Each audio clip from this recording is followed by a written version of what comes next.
ఓం శ్రీ శ్రీరామకృష్ణ సమర్థ సద్గురుదేవాయ నమః.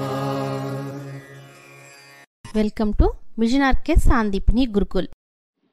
జై గురుదేవ్ అండి. ఈరోజు మన వీడియోలో ఓంకారం గురించి మన మాస్టర్ గారు అద్భుతమైన విశ్లేషణ చేశారు. ఓంకారంలోని అకార, ఉకార, మకార ఉచ్చారణ వలన మానవ జాతిని పట్టి పీడిస్తున్న బీపీ, షుగర్, క్యాన్సర్ ఇంకా అనేక వ్యాధులను ఎలా నయం చేసుకోవచ్చునో ప్రాక్టికల్ గా చేసి చూపించారు. అకారాన్ని ఉచ్చారణ చేసినప్పుడు మన శరీరంలో ఎక్కడ ప్రభావం చూపిస్తుంది, ఉకారాన్ని ఉచ్చారణ చేస్తే ఎక్కడ ప్రభావం చూపిస్తుంది, అలాగే మకారాన్ని ఉచ్చారణ చేసేటప్పుడు మన శరీరంలో ఎక్కడ ప్రభావాన్ని చూపిస్తుందో ఎంతో క్లియర్ గా చెప్పారు. ఎంతో మంది ఓంకారం గురించి చెప్పారు, కానీ ఇంత క్లియర్ గా ఎలా సాధన చేసుకోవాలో ఎవ్వరూ చెప్పలేదు. దయచేసి ఈ వీడియో అందరికీ షేర్ చేయండి. ఎందుకంటే ఎంతో మంది ఎన్నో రకాల వ్యాధులతో బాధపడుతున్నారు. వారికి ఈ వీడియో ఉపయోగపడుతుంది. ఈ వీడియో క్లియర్ గా వినడం కోసం హెడ్ ఫోన్స్ ని యూజ్ చేయండి. తప్పకుండా ఈ వీడియోని పూర్తిగా చూసి మీరు ఉపయోగించుకుంటారని కోరుకుంటూ జై గురుదేవ్. భారతదేశంలో ఈ విషయాలు తెలియక కాదు, ఆచరణ లేక కష్టపడుతున్నాం మనం. అందరికీ తెలుసు. ఇప్పుడు నేను కొత్త విషయం ఏం చెప్పాను? 5000 సంవత్సరాలు బట్టి ఉంది భగవద్గీతలో. ఇది ఇంచేత ఇంకొక అరగంటలో కరెక్ట్ గా 5 నిమిషాలు తక్కువ 12కి ఆపేస్తాను. కానీ సాయంత్రం చెప్పబోయేది కూడా చెప్పేస్తాను. సాయంత్రం క్లాసు ఉండదు. అంచేత అది చాలా జాగ్రత్తగా గుర్తుంచుకోండి. దీని తర్వాత ఓంకార సాధన అని ఒక సాధన ఉంది. ఓంకారము భారతీయ ఆధ్యాత్మికత రెండు ఒకటే. భారతీయ యోగ దర్శనం అన్నా ఓంకారం అన్నా ఒకటే. కానీ మర్చిపోయాను దాన్ని. ఓంకారం అంటే ఏమిటో ఇందాక నేను చెప్పాను. ఈగ కదా, గుర్తుంచుకోండి, పేరు మర్చిపోతూ ఉంటాం. ఓంకారము అంటే సంపూర్ణ సృష్టి. ఈ సంపూర్ణ సృష్టి 3 లోకాల్లో విభజింపబడి ఉంటుంది. 3 లోకాలు. జాగ్రత్త అవస్థలో ఉన్నటువంటి ఈ లోకాలన్నీ కూడా భీమవరం, అమలాపురం, గుంటూరు, అమెరికా, రష్యా, చంద్రుడు, సూర్యుడు, నక్షత్రాలు, పరమాణు, ఇవంతా జాగ్రత్త అవస్థలో మనం చూసేవి. ఇది ఒక లోకం. ఒక లోకమే ఇది. అనేక లోకాలేం కాదు. చంద్రలోకం, సూర్యలోకం అని కాదు. మెలకుగా ఉండి మీరు చూసేటటువంటి లోకము. ఈ లోకంలో మనం ఎంత బతుకుతున్నాం మీరు ఆలోచించుకోండి. భీమవరంలోనే ఏం జరుగుతుందో మనకి తెలియదు. ఆఖరికి పక్కింట్లో ఏం జరుగుతుందో మనకి తెలియదు. అసలు మన ఇంట్లో ఏం జరుగుతుందో మనకి తెలియదు. పక్కింటి వరకు ఎందుకు? పిల్లవాడు వచ్చి అమ్మ నేను పెళ్లి చేసేసుకున్నాను అనేంత వరకు మీకు తెలియదు వాడు ప్రేమలో పడ్డాడని. బయట వాళ్ళు బై ఛాన్స్ ఎవరైనా చెప్పారనుకో, చాత్ మా వాడు అలా కాదని వాడి మీద విరుచుపడతాను తప్ప వాడు మన మంచి కోసమే చెప్పారని కూడా వినం. అంటే జాగ్రత్త అవస్థలో మన జీవితాలలోనే ఏం జరుగుతుందో మనకి తెలియదు. కానీ ఈ మొత్తము జ్ఞానము పరమాణువు దగ్గర నుంచి సౌరమండలం వరకు ఉండేటటువంటి జ్ఞానాన్ని అకారము అని పేరు పెట్టారు. అకారము ఓంకారంలో ఉండేటటువంటి ఆ అనేటటువంటి అక్షరము మీకు ఈ జ్ఞానాన్ని కలగజేస్తుంది. అంచేత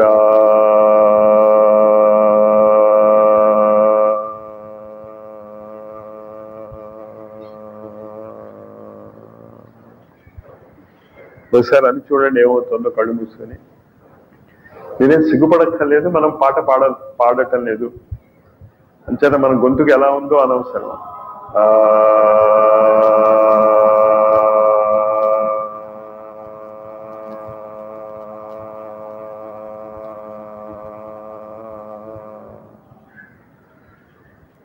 ఏమనిపిస్తుంది?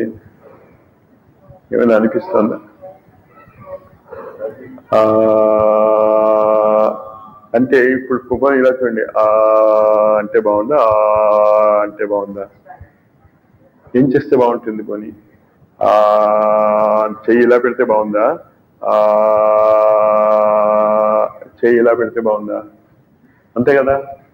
అక్షరాణం అకారోస్మి. ఈ వ్యాపనశీలత విష్ణుతత్వం నీకు తెలుస్తుంది కదా.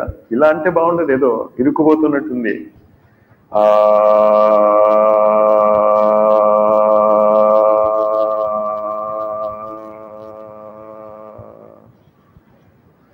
ఇది విష్ణుతత్వం. ఆయన పాపం విభూతి యోగంలో చెప్పుకున్నాడు కూడా, నువ్వు ఆ అనరా బాబు, నీకు అర్థం అవుతుంది అంటే ఆ అనం. కానీ ఆ లేదే ఏ అక్షరాన్ని మీరు పలకలేరు. ఇది తెలుసా మీకు? కుక్కకి ఆ కలిపితే కా అవుతుంది, నాకు తెలియదు ఎలా పలకాలో. దానికి ఆ కలిపితే గా అవుతుంది, అవునా? అంచేత అన్నిట్లోనూ సర్వాంతర్యామిగా ఉంటూ వ్యాపించేటటువంటి శక్తి అకారానికి ఉంది.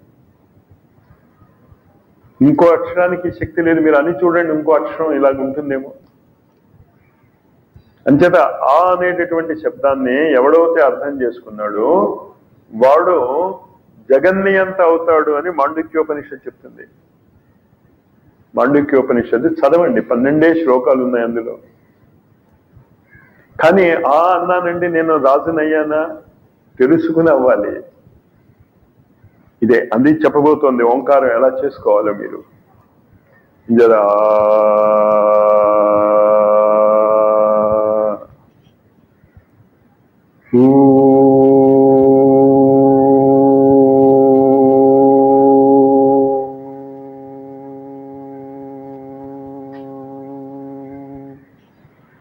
అని చూడండి ఏమవుతుందో మీ శరీరంలో.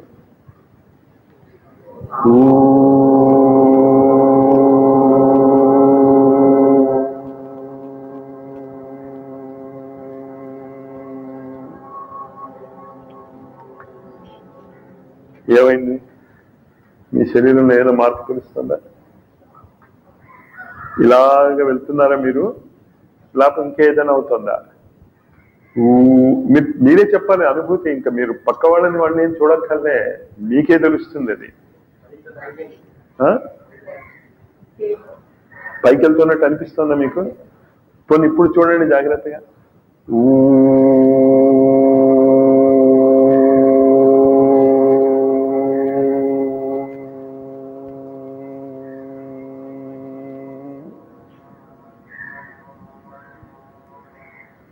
పైకి వెళ్తున్నట్టు అనిపిస్తుందా? పైకి వెళ్ళటమే కాకుండా గుదాద్వారం పైకి ఇలాగా ముడుచుకుంటున్నట్టు అనిపిస్తుందో లేదో చూడండి. ఈసారి చూడండి. గుదాద్వారం అంటే తెలుస్తుంది. యానస్ పైల్స్ ఉన్న వాళ్ళకి, హెమరాయిడ్స్ ఉన్న వాళ్ళకి ఇది చాలా మంచిది. మీకు 21 రోజులు మీరు ఇది చేయగలిగితే మొత్తం పోతాయి పైల్స్ అవి. ఇది ఇలాగా అనిపిస్తుంది మీకు. చూడండి, గమనించుకోండి దాన్ని.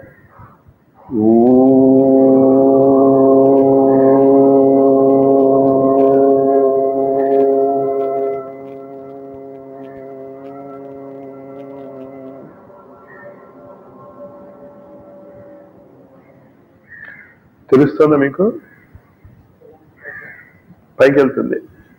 ఇంకాస్త మీరు పైకంటే ఇది పైకి లేస్తుంది. ఉడ్డీయాన బంధం అంటాం. ఈ కింద దాన్ని మూలబంధం అంటాం, ఈ పైకి ఎక్కేదాన్ని ఉడ్డీయాన బంధం అంటాం. మీరు వెయ్యక్కర్లే, అకార ఉకార ఓంకారాలు చేస్తే వచ్చేస్తుంది.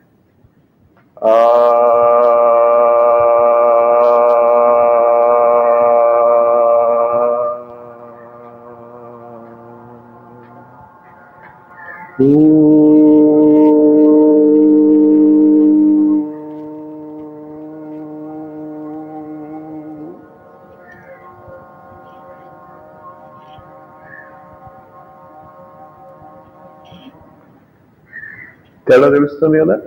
కానీ ఇప్పుడు మీరు ప్రయత్నం చేయండి. ఏంటి? గుదాద్వారాన్ని సంకోచం చేయటానికి అంటున్నప్పుడు దీన్ని పైకెత్తటానికి, ఈ బొడ్డుని పైకెత్తటానికి. ఈ పైకెత్తినప్పుడు గ్యాస్ట్రిక్ ట్రబుల్ పోతుంది, డయాబెటీస్ పోతుంది, హార్ట్ ట్రబుల్ పోతుంది, కిడ్నీ స్టోన్స్ పోతాయి. ఎందుకు పోతాయో మీకే అర్థం ఏంటి? అన్ని ఇక్కడే ఉన్నాయి. అన్ని ఇక్కడే ఉన్నాయి. కిడ్నీస్ ఇక్కడే ఉన్నాయి, లివర్ ఇక్కడే ఉంది, స్ప్లీన్ ఇక్కడే ఉంది, ప్యాంక్రియాస్ ఇక్కడే ఉంది. ఇవన్నీ ఏంటంటే వైద్యులు పెట్టినటువంటి పేర్లు. కిడ్నీస్ ఇక్కడే ఉన్నాయి. అంటే మన శరీరంలో ఉన్నటువంటి ముఖ్యమైనటువంటి భాగాలన్నీ కూడా ఇక్కడే ఉన్నాయి.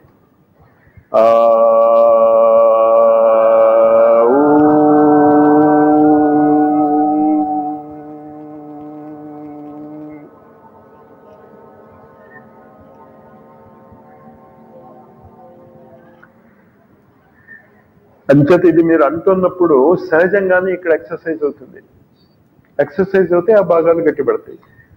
గట్టిపడితే ఆరోగ్యం ఉంటుంది. 2 సార్లు అంటే చాలా మాస్టర్ నన్ను అడుగుతారు, 2 సార్లు అంటే ఏం గట్టిపడుతుంది? ఒక ముద్ద తింటే చాలా అని ఇంతవరకు ఎవడూ అడగలేదు నన్ను. ఎన్నిసార్లు చేయాలి? కనీసం ఓ అరగంట అయినా చేసుకోవాలి మీరు ఈ భావనతో. తొందర ఏం లేదు, అరగంట అన్నావు. నువ్వు మిల్లిగా చేసినా అరగంటే చేస్తావు, తొందరగా చేసినా అరగంటే చేస్తావు. అంచేత అరగంట కూర్చోవాలని అర్థమైపోయింది కదా. అరగంట కూర్చుని అనగానే ఇది ఇలా ఎక్స్పాండ్ అవుతుంది. అన్ని సెల్స్ మన శరీరంలో ఉన్న ప్రతిదీ ఎక్స్పాండ్ అవుతుంది. ఇదే కాదు, మొత్తం సృష్టి ఎక్స్పాండ్ అవుతుంది.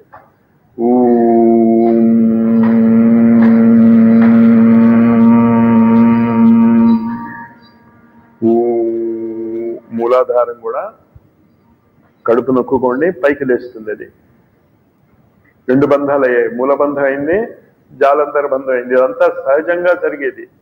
కొంచెం మీరు దానికి హెల్ప్ చేస్తే ఇంకా బాగా జరిగిపోతుంది.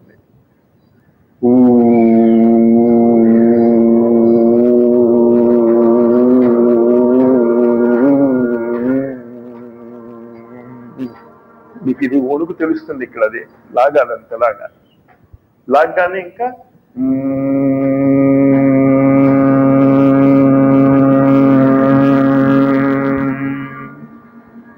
మకారం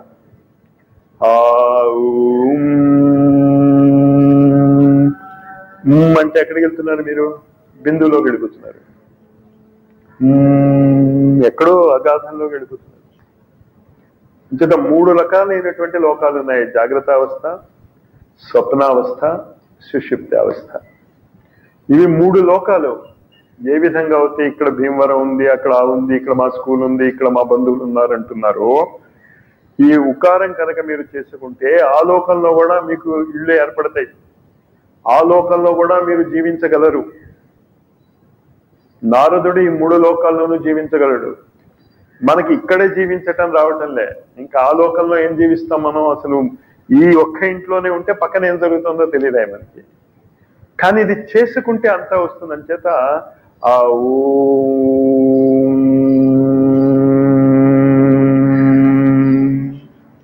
అంత విలువ. భారతదేశం ఈ 3 లోకాల గురించి నేర్పేటటువంటి విద్య అని ఓంకారం చెప్తుంది మనకి.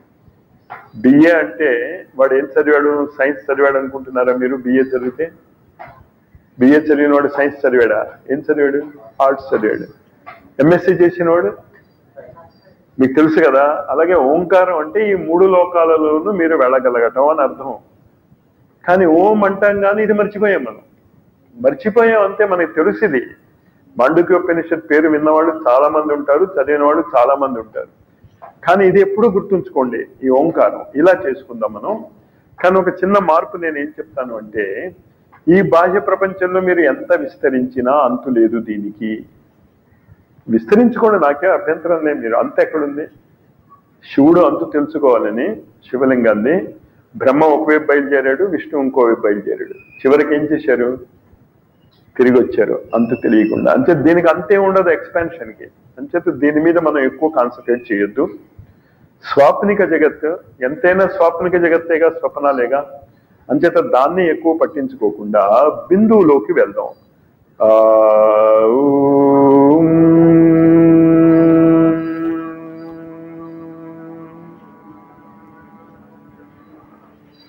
అదేనా, మీరు ఎక్కడికైనా వెళ్ళొచ్చు, ఏ లోకానికైనా. ట్రిక్ ఇదే, బేస్డ్ ఆన్ సౌండ్. కానీ నేనిచ్చే సలహా ఏంటి అంటే మీకు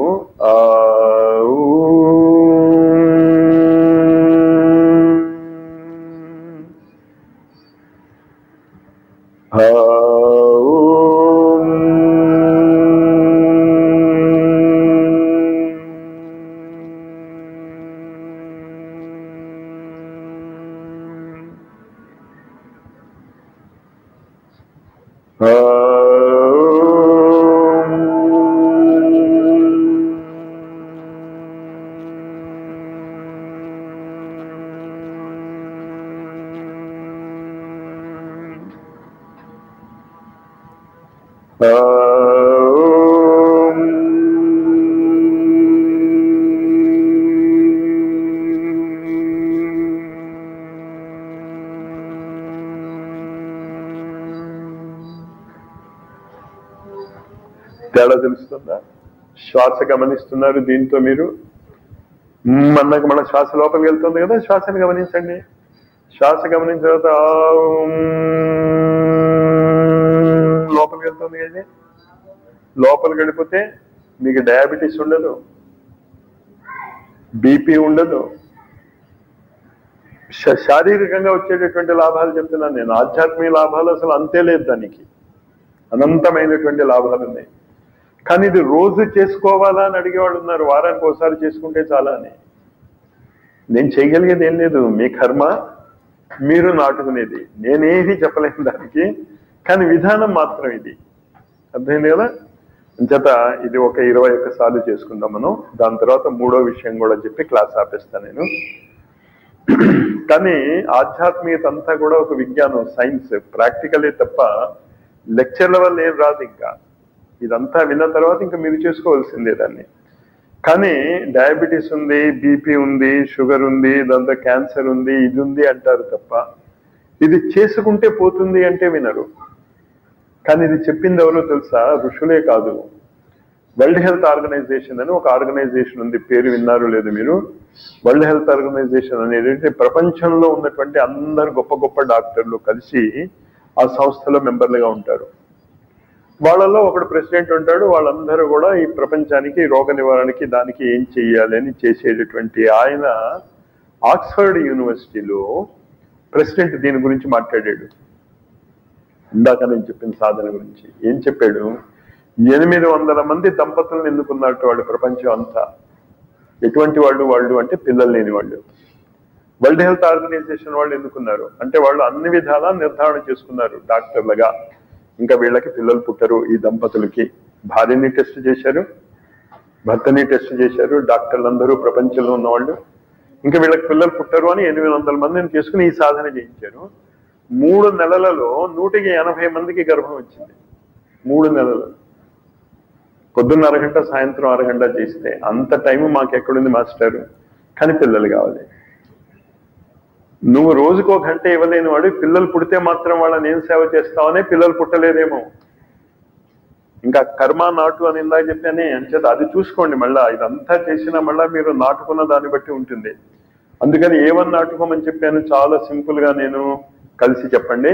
స్వస్తి ప్రజాభ్య పరిపాలయంతాం న్యాయేన మార్గేణ మహిం మహిషాః గోబ్రాహ్మణేభ్యో శుభమస్తు నిత్యం లోకాః సమస్తాః సుఖినో భవంతు కాలే వర్షతు పర్జన్యః పృథ్వీ సస్యశాలిని దేశోऽयं క్షోభరహితో బ్రాహ్మణాః సంతు నిర్భయాః సర్వే భవంతు సుఖినః సర్వే సంతు నిరామయాః సర్వే భద్రాణి పశ్యంతు మా కశ్చిద్ దుఃఖమాప్నుయాత్ అపుత్రాః పుత్రిణః సంతు పుత్రిణః సంతు పౌత్రిణః నిర్ధనాః సధనాః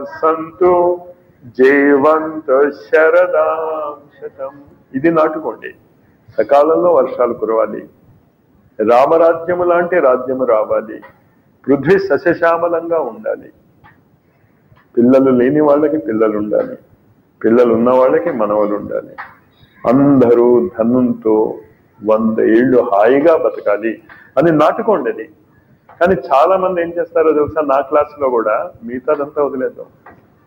స్వస్తి ప్రజాభ్య అనగానే మైక్ వాడు వచ్చి మైక్ తీసేస్తూ ఉంటాడు, లేచిపోయి చాప చుట్టేస్తూ ఉంటారు. మనస్సు స్వస్తి ప్రజాభ్య మీద ఉండదు. అయిపోయింది. అసలు నాటుకోవాల్సింది అడ్డదిడ్డంగా నాటితే ఏమవుతుంది? ఏకాగ్రతతో చెప్పింది అదే శ్లోకం, అంతే టైం పడుతుంది. మనస్ఫూర్తిగా మీరు అనుకుంటే మీ జీవితాలు కరెక్ట్ అవటమే కాకుండా దేశం బాగుపడుతుంది. మనసు యొక్క శక్తి ఇంచేత ఇది మొదట నేను చెప్పింది. రెండోది ఏం చెప్పాను? శ్వాసని గమనించుకోండి. శ్వాసే భగవంతుడు అని చెప్పాను. ఎలా గమనించుకోవాలో చెప్పాను. ఇప్పుడు ఓంకారం చెప్పాను నేను. ఇది 21 సార్లు చేద్దాం, మనస్ఫూర్తిగా చేద్దాం. నటన వద్దు, అది లోపలికి వెళ్ళటం గమనించండి. మీరు పైకి లేవటం గమనించండి.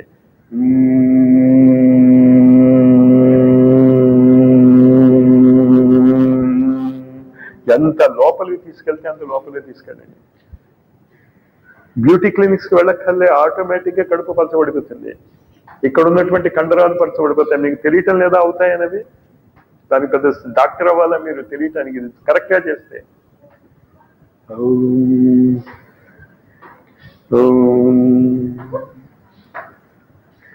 అవుతారేంటి? మనం అలాగే చేస్తాం. మేము చేసామండి. నటన ఎందుకు? నటన చేసేదేదో కరెక్ట్ గా చేయండి, ఖచ్చితంగా లాభాలు వస్తాయి. ఎందుకు నటన నేను కోంపడుతున్నానంటే, దీనివల్ల చేసే వాళ్ళకి అడ్డు తగులుతాం. నువ్వు చేస్తే ఏం రాలేదుగా, నేను ఎందుకు చేయటం? ఎలా వస్తుంది ఇలా చేస్తే? చేసేది ఎలాగో చేద్దాం అనుకుంటున్నాం. మనస్ఫూర్తిగా చేసి చూడండి, ఫలితాలు రాక చస్తాయా? అవి ఎవరి కోసం వస్తాయి? పిండేస్తూ ఉంటే దాన్ని పట్టుకుని. కానీ కనీసం ఒక 20 నిమిషాలు, అరగంట సేపు చేసుకోండి. ఇప్పుడైతే నాకు టైం లేదు. ట్రిక్ మీకు అర్థమైపోతే మీకు తెలియనిదేం కాదని ముందే చెప్పాగా నేను. కేవలం ఇంత కొంచెం కటువుగా ఎందుకు మాట్లాడతానంటే అది ఎప్పుడైనా లైన్లో పడతారేమో అని, అంతకంటే ఇంకేం లేదు. చేసుకుందాం 21 సార్లు. శ్వాస పీల్చుకోండి. శ్వాస పీల్చుకున్నప్పుడు ఇందాక చెప్పింది గుర్తుంచుకోండి. శ్వాస వల్లే మనం జీవించి ఉన్నాము. శ్వాసే భగవత్ స్వరూపము. ఆ శ్వాస లోపలికి వెళ్ళింది, వెళ్ళగానే మనం ఈ సాధన చేసుకుంటున్నాం. అంటే భగవంతుడు మొత్తం అంతా ఇస్త్రీ చేసి పెడతాడు. మనకి ఇస్త్రీ చేయించుకుందాం. భగవంతుడు చేస్తే ఎంత బాగా చేస్తాడు.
మెల్లిగా కళ్ళు తెరిచేయండి.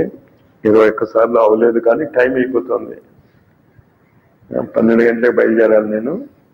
ట్రిక్ అర్థమైంది కదా, కానీ చేసుకోండి. ఇది ఇంకోటి నా సలహా ఏంటి, ఇంటి దగ్గర చేసుకోకండి, కలిసి చేసుకోండి. ఇంటి దగ్గర మీరు రెగ్యులర్ గా చేయలేరు. మీ పిల్లవాడిని ఏడిపించి స్కూల్కి ఎందుకు పంపిస్తారు? ఇంటి దగ్గర చదివించవచ్చు కదా. ఇందుకు కలిసి చేస్తే వచ్చే లాభాలు చాలా ఎక్కువ.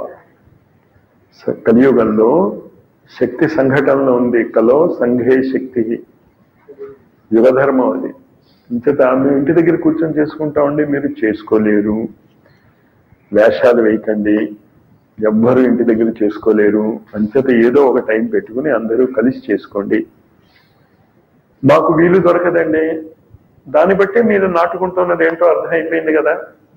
ఇది చేసుకుంటే మీకు ఇన్ని లాభాలు ఉంటాయి అని చెప్పినా మీరు నాటుకోలేకపోతే మరి కొంచెం కష్టపడాలి. పిల్లల్ని ఏడిపించి స్కూల్కి పంపించగలనే, మరి అలాగే మీరు మిమ్మల్ని మీరు ఏడిపించుకుని కష్టపడి చెయ్యండి. దీని తర్వాత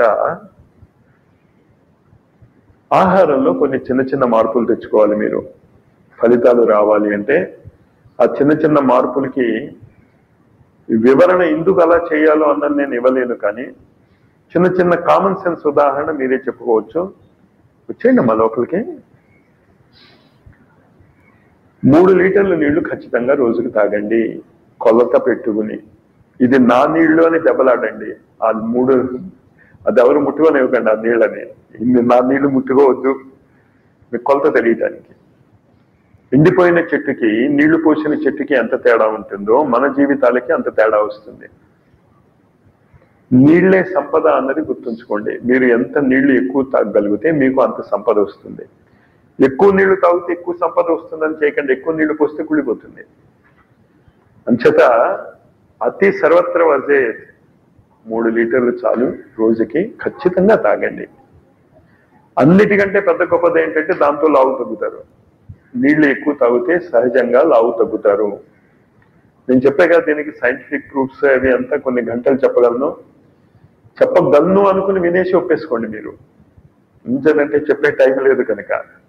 కానీ దీనికి మామూలు ప్రయోగాలు కాదు. జపాను, అమెరికా, ఇంగ్లాండ్ ఈ దేశాల్లో ఉన్నటువంటి, భారతదేశంలో ఉన్నటువంటి వాళ్ళ పేర్లు నేను చెప్పాను, ఎందుకంటే చెప్తే మళ్ళీ మీకు దాని మీద నమ్మకం పోతుంది.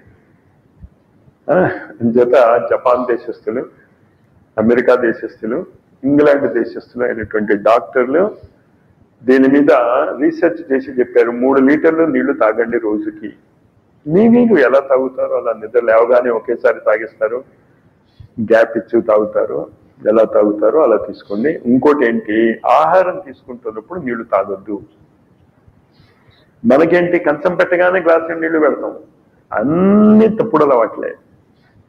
నీళ్లు దేనికి అంటే పరీక్షించుకోవటానికి, దానికి కావాల్సినటువంటి విశేషమైనటువంటి ఆ కర్మకాండ తెలిసిన వాళ్ళు చేసుకోండి. లేకపోతే నీళ్లు అసలు పెట్టుకోవద్దు, ముట్టుకోవద్దు.